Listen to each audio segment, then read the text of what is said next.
हसनैन पट्टी साहब बहुत खूबसूरत लिखारी ने, रिसर्चर ने, स्कॉलर बड़े अच्छे ने, 2 किताबां लिख चुके ने। कूक फरीदा कूक इन्हां दी किताब है, तुसी पढ़ो। सूफिया दे हवाले नाल एक बेहतरीन इन्हां दी माशाअल्लाह किताब है कि इन्हां ने पंजाब दे जे सूफिया ने, सूफी बुजुर्ग ने, उन्हां दे उत्ते बड़ा सोहना काम कीता होया है।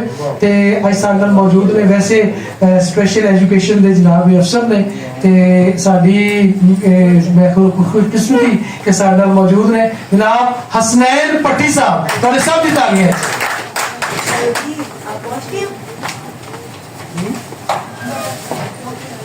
जी मलिक साहब बड़ी मेहरबानी। पंजाब हाउस और मुदस्सर इकबाल भट्ट साहब अपनी रवायत को बरकरार रखते हैं, बुजुर्गों का जिक्र कर रहे हैं। तजम्मुल करीम साहब का जिक्र, हजरत तनवीर बुखारी साहब का जिक्र और हफीज ताइब साहब का जिक्र। मैं अज अपना मुकाला मुख्तर करके हम पेश करांगा क्योंकि वक्त बहुत हो चुका है तो मैनू हुक्म दिता गया सी कि आप दे वाल नाल गल करनी है।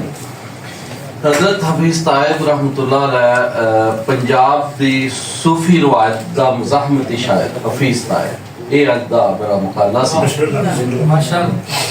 ते क्योंकि आप खुद भी सूफी सन और चिरागुद्दीन कादरी और उन्होंने घर पैदा होया अहमदा नगर, ते वो जड़ा आपनू फैज सी घरों भी सी, ते इस तो अलावा जड़ा आपने खुद जो इल्म हासिल किया और जो अपनी तरबियत के हवाले नाल जो ना हयाती गुजारी वो सारी सूफियाना रंग दे विच रखी हुई सी। जिस तरह कि वो खुद कहते हैं, मैं असल च मुज़ाहमत का जड़ा उनवान उन्होंने शायरी नूं तां दिता है क्योंकि उन्होंने शायरी बोलती है मुज़ाहमत के हवाले नाल। और अज दा दौर जिस दे विच पंजाब नूं मुज़ाहमत की लोड़ है, पंजाबी नूं भी मुज़ाहमत की लोड़ है ताकि पंजाबी दे भी टोटे ना होण, पंजाब भी वंडिया ना जावे सूबे च। इहदी एकता लई जरूरी है कि मुज़ाहमत की गल होवे और हजरत हफीज ताइब की ज़बानी होवे और फिर बुजुर्गों की तासीर है उन्होंने कलाम विच। जिस तरह को खुद लिखते हैं, रब दा प्यारिया, रब दिया प्यारिया, मदा तेरी खस खस मुंह मुंह प्या करदा, तेरे सोने करदियां गल्लां सरू सरू प्या करदा, तेरा अक्स नजर आउंदा है मुर्शद बाहू अंदर, अज भी जिस दी आवाज दे उत्ते जग हू हू प्या करदा। ते ये उन्हां दा उनवान है जी। उन्होंने दस्सिया है कि हजरत बाहू दे नाल जिस तरह उन्होंने कलाम दे विच लियांदा उन्होंने, ते यही उन्हां दा सिलसिला सी, यही उन्हां दा तलक सी। ते अज़ान शुरू हो गई, जिसले अज़ान शुरू हो तो ऊपर स्पीकर लगा साडे। अच्छा जी, सानू ज्यादा आवाज आ रही है साडी अज़ान इस मस्जिद की जी ठीक है। ते इश्क उन्हां दी पहचान बन गया। इश्क मुज़ाहमत दा जज्बा पैदा करता है, इश्क अमल लई प्रेरदा है। क्या बात है। और इश्क की सी उन्होंने गुमराह दानिशवरां नूं क्या कि मगज ना खपाओ, बुल्ले शाह ने क्या। मैं चूंकि सूफी रीत की गल करना इसलिए बुल्ले शाह के शेरां तो असीं आगाज़ करांगे कि बुल्ले शाह ने गुमराह दानिशवरां नूं क्या कि अपना मगज ना खपाओ गुमराही दे विच ते आ जाओ इश्क दे रस्ते दे अंदर। बुल्ले शाह लिखदे ने, पढ़ सबक मोहब्बत पोसे दा, तू बेमौजब क्यों डुबना है, पढ़ पढ़ किस्से मगज खपावे क्यों खुबना विच खुबना है, ये खुबना विच खुबना है। ते फिर बुल्ले शाह कहते ने, इश्क तेरा दरकार असानू हर वेले हर ही ले, पाक रसूल मुहम्मद साहब मेरे खास वसीले। बस कर रहा सा कि जज्बा इश्क जड़ा है वो बंदे नूं प्रेरदा है काम करन लई, मुज़ाहमत लई। और पंजाबी नूं पंजाब नूं मुज़ाहमत की लोड़ है और ये अत जरूरी है। ते बुल्ले शाह साहब दे शेर मैं दोबारा पढ़ांगा कि पढ़ सबक मोहब्बत ओसे दा, तू बेमौजब क्यों डुबना है, पढ़ पढ़ किस्से मगज खपावे क्यों खुबन विच खुबना है। कि यानी सानू जड़ा दस्तूर है वो मिल चुका है। वो दस्तूर की है, वो इश्क रसूल है, वो सीरत रसूल है सल्लल्लाहु अलैहि वसल्लम। इसे चीज़ नूं फिर बुल्ले शाह साहब ने फिर होर ज्यादा बेहतर अंदाज के नाल अगे गल कीती कि इश्क तेरा दरकार असानू हर वेले हर हीले, पाक रसूल मुहम्मद साहब मेरे खास वसीले। वो जो भी नवी सोच की गल होएगी, हयाती नूं बदलन की गल होएगी, रुजू किधर करना होगा गुंबद खजरा। माशाल्लाह और इस चीज ਨੂੰ ਹੀ ਫਿਰ हफीज ताहिब साहब ने कहा कि प्यार नबी दे पर लाए ने शेरां प्यार नबी दे पर लाए ने शेरां ਨੂੰ बख्शी नवी हयाती मेरियां सोचां बख्शी नवी हयाती मेरियां सोचां ਨੂੰ ਉਹਦੀ ਸੀਰਤ ਸਿੱਧਾ ਰਸਤਾ ਦੱਸੇਗੀ ਹਸ਼ਰ ਸਮੇਂ ਤੱਕ ਆਉਣ ਵਾਲੀਆਂ ਨਸਲਾਂ ਨੂੰ ਉਹਦਾ ਉਸਵਾ ਕਾਫੀ ਹੈ ਹਰ ਦੌਰ ਲਈ ਹੁਣ ਨਹੀਂ ਲੋੜ ਕਿਸੇ ਰਾਹਬਰ ਦੀ ਲੋਕਾਂ ਨੂੰ। ਇਹ ਹਫੀਜ਼ ਤਾਹਿਬ ਸਾਹਿਬ ਦਾ ਮੈਸੇਜ। माशाल्लाह ਤੇ ਫਿਰ ਜਿਹੜਾ ਬੁੱਲੇ ਸ਼ਾਹ ਸਾਹਿਬ ਨੇ ਕਿਹਾ ਹੁਣ ਮੈਂ ਲਿਖਿਆ ਸੋਨਾ ਯਾਰ ਜਿਸ ਤੇ ਹੁਸਨ ਦਾ ਗਰਮ ਬਾਜ਼ਾਰ ਹੁਣ ਮੈਂ ਲਿਖਿਆ ਸੋਨਾ ਯਾਰ ਜਿਸ ਤੇ ਹੁਸਨ ਦਾ ਗਰਮ ਬਾਜ਼ਾਰ। ਤਾਂ ਹਫੀਜ਼ ਤਾਹਿਬ ਸਾਹਿਬ ਕੀ ਕਰਦੇ ਨੇ जिस दी जात ग्रामी था जिस दी जात ग्रामी था जब ते रहमत है वरतांदी रब्बा मेरा सोनिया रब्बा रूह मेरी है डाडी मांदी।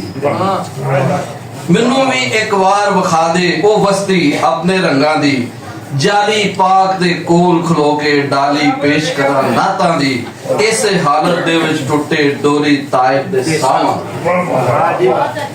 ते गमां दी रात नूं मुकाम दी गल करदे ने और लोकां नूं कहंदे ने कि मुक गई रात काली रात गमां दी खिंड खिंड पई खुशबू फजरां दी मैं भी टोरा गल उसे तो जिस तो टुरदी गल करमां दी। ते ये जी मुहब्बत वाला सिलसिला है। ते हफीज ताहिब दे सामने सीरत रसूल सी सल्लल्लाहु अलैहि वसल्लम ओ सूफिया नूं ना वेख्या पढ़िया फिर उन्हां तबकाती वंड दे खिलाफ फिर अमली मुजाहमत भी कीती। इसा शाह हुसैन दौरी ने लिखिया एक खांदे ने दुध मलाइयां एक खांदे साग अलूना एक सौंदे लै लेफ तलाइयां एक बेसुरे सोवन एक चढ़दे तुर्की और ताजी एक टुरदे पैर प्यादे शाह हुसैन फकीर साइंदा सच्चे नाल मिल के रहना ते नमानियां दी रब्बा रब्बा होई बट पई तेरी चिट्टी चादर चंगी फकीरां दी लोई।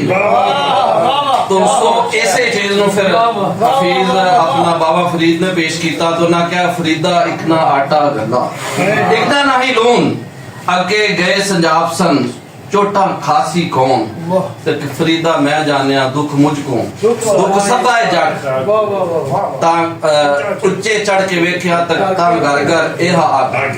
ते हफीज ताहिब साहब इस सूफी रीत नूं अगे टोरदियां किस तरह कहंदे ने कहंदे ने फुटपातां ते रोंदी खलकत फुटपातां ते रोंदी खलकत बावा करदे बंगले मेरियां दो अखां ने डिठे जलवे वन सवन।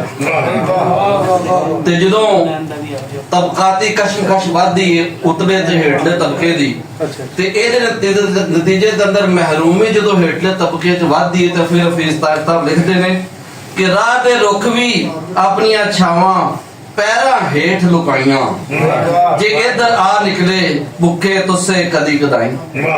ਯਾਨੀ ਉਹ ਕਹਿੰਦੇ ਨੇ ਕਿ ਇੱਥੇ ਅਗਰ ਕੋਈ ਆ ਜਾਏ ਤਾਂ ਉਹ ਵੀ ਵਿਚਾਰਾ ਰੁੱਖ ਵੀ ਛਾਂ ਨਹੀਂ ਦੇ ਰਿਹਾ ਹੈ। ਫਿਰ ਉਹ ਕਹਿੰਦੇ ਨੇ ਮੈਂ ਆਪ ਰੁੱਖ ਬਣ ਜਾਣਾ ਵਾਂ ਕਿਸ ਤਰ੍ਹਾਂ ਉਹ ਕਹਿੰਦੇ ਨੇ ਕੀ ਹੋਇਆ ਜੇ ਦੁੱਪਾਂ ਨੇ ਸਿਰ ਮੇਰੇ ਤੇ ਕੀ ਹੋਇਆ ਜੇ ਦੁੱਪਾਂ ਨੇ ਸਿਰ ਮੇਰੇ ਤੇ ਰਾਹੀਆਂ ਵਾਸਤੇ ਗੁੜੀਆਂ ਛਾਵਾਂ ਮੇਰੀਆਂ ਰਾਹੀਆਂ ਵਾਸਤੇ ਗੁੜੀਆਂ ਛਾਵਾਂ ਮੇਰੀਆਂ ਨੇ। ਤੇ ਉਹ ਆਂਦੇ ਨੇ ਕਿ ਲੋਕਾਂ ਨੇ ਕਿਹਾ ਜੀ ਤੁਸੀਂ ਆਪਣੇ ਲਈ ਵੀ ਕੁਝ ਸੋਚੋ ਉਹਨਾਂ ਕਿਹਾ ਮੈਂ ਦੱਸ ਰਹਾ ਹਾਂ ਤੁਹਾਨੂੰ ਸ਼ੇਰ ਦੇ ਵਿੱਚ ਉਹਨਾਂ ਜਵਾਬ ਦਿੱਤਾ ਉਹਨਾਂ ਕੀ ਹੋਇਆ ਜੇ ਆਪਣੇ ਨਾਲ ਤਾਲੁਕ ਨਹੀਂ ਸਜਣਾ ਨਾਲ ਤੇ ਅੱਜ ਵੀ ਸਾਂਝਾਂ ਮੇਰੀਆਂ। क्या बात। ਤੇ ਫਿਰ ਉਹ ਆਸ ਦੇ ਜਜ਼ੀਰੇ ਦੇ ਇੱਕ ਮੁਸਾਫਰ ਨੇ ਤਾਂ ਕੀ ਕਹਿੰਦੇ ਨੇ ਆਂਦੇ ਨੇ ਮੈਂ ਆਸ ਜਜ਼ੀਰੇ ਅੰਦਰ ਘਿਰਿਆ ਇੱਕ ਮੁਸਾਫਰ ਜਿਸ ਨੂੰ ਨਜ਼ਰੀ ਆਵਨ ਪਾਣੀ ਕਾਲੇ ਆਲ ਦੁਆਲੇ ਜਿਸ ਨੂੰ ਨਜ਼ਰੀ ਆਵਨ ਪਾਣੀ ਕਾਲੇ ਆਲ ਦੁਆਲੇ ਤੇ ਲੇਕਿਨ ਆਂਦੇ ਨੇ ਸਜਣਾ ਨਾਲ ਅੱਜ ਵੀ ਸਾਂਝਾਂ ਮੇਰੀਆਂ ਨੇ। ਤੇ ਬਾਹਰ ਉਹ ਇਸ਼ਕ ਦੀ ਰਾਹ ਦੇ ਮੁਸਾਫਰ ਸਨ ਸੂਫੀ ਰੀਤ ਦੇ ਉੱਤੇ ਚੱਲ ਕੇ ਉਹਨਾਂ ਮੁਜ਼ਾਹਮਤ ਦੀ ਗੱਲ ਕੀਤੀ ਤੇ ਇਸ਼ਕ ਜਦੋਂ ਪੱਕਾ ਹੋ ਗਿਆ तो उन्होंने उसनु फिर बयान किया और सारी हजारी दी उन्हां दी पहचान नाथ बन गई। जिस तरह बाबा जी बुल्ले शाह ने भी कहा सी असी लो तेरे संग लाई आ वाह वाह असा इश्क दी रीत पुगाई आ सब आंधी पई लुकाई आ ए बुल्ला बड़ा सुदाई आ असी लाई आ बस लाई आ जी लाई आ असी लो तेरे संग लाई आ। ते हफीज ताहिब की कहंदे ने जे तौफीक हुजूरों पावा ਅਜ਼ਲੀ ਨੂਰ ਦੀ ਝਲਕ ਦਿਖਾਵਾਂ ਆਪਣੀ ਕੱਲ ਤੋਂ ਚਾਨਣ ਲੈ ਕੇ ਬਦਕ ਦੇ ਮੱਥੇ ਨੂੰ ਲਸ਼ਕਾਵਾਂ ਕਿ ਆਇੰਦਾ ਆਉਣ ਵਾਸਤੇ ਮੈਂ ਕੀ ਕਰਨਾ ਹੈ अपनी कल तो चानन लैके यानी सीरत रसूल तो रहनुमाई लैके अपनी कल तो चानन लैके बलक दे मथे नूं लशकावां फुल खिड़े ने खुलक नबी दे आसे पासे चार चुफेरे अपने आल दवेरे नूं अपने आल दुआले नूं मैं क्यों ना फिर गुलजार बनावां हर मसले दा हल उस दस्या हर मसले दा उस हल दस्या सब नूं जीवन दा वर दस्या ओदे हुक्मां उत्ते चल के मैं आदम दा मान वधावां हक सच वाले अंबरां उत्ते जगमग कर दे कोल उसे दे अदल इंसाफ दी दुनिया अंदर सब तो ऊंचा ओदा नाम फिर कहंदे ने गावन मुल्क तराने ओदे खिदमतगार जमाने ओदे चाकर ओदे चंद ते सूरज नौकर ओदियां धुप्पां छावां जिक्र ओदा जिंद जान है मेरी जिक्र ओदा जिंद जान है मेरी एहो जान पहचान है मेरी एहो जान पहचान मेरी एहो दुआए ताइब जब तो जिक्र ओदा ही करता जा बहुत जी बड़ी मेहरबानी शुक्रिया